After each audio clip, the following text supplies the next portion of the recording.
Very interesting, but I said I'd do a follow-up. So what I got is got this splice kit here. Took out the fender liner, and the line that I'm doing, I cut it with just a regular one of these. Cut the line, then deburred the inside with the old blade here. What you do is you slip over the aluminum nut. Then there's a brass tapered compression sleeve.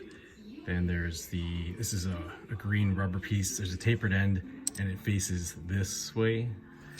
And then I just put a little never sees on here to help from galling. Basically you snug that up. And then on the other side, what you do is you put the hose over. There's two sort of like PEX crimp fittings, CD boot fittings. And then there's a collar there to keep them in line.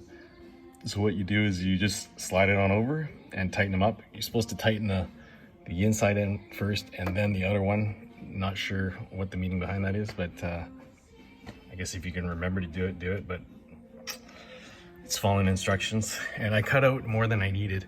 The brake was right here, but being that it's all the same edge, or the same age, I tried to use as much of this new rubber hose as I can. So there's two